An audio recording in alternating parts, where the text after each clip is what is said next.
Nakakatawa si Lenlen, no? Nagpapatawa siya. Ako, komedyante talaga ako. Nagpapatawa ako dati pa. Parang nakilala ko ng mga kaklase namin dati na nagpapatawa na kasi tuwang-tuwa sila sa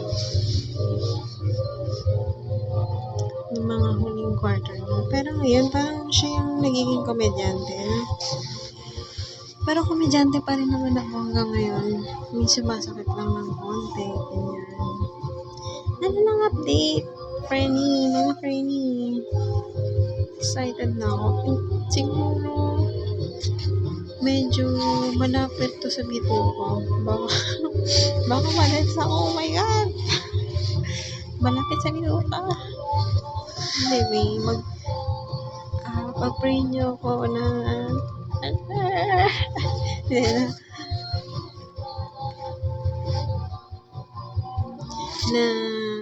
maayos siya.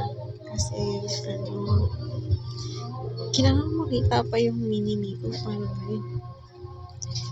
Kailangan mo pa siya makita. Pag wala na yun, patay na. Charot. Pero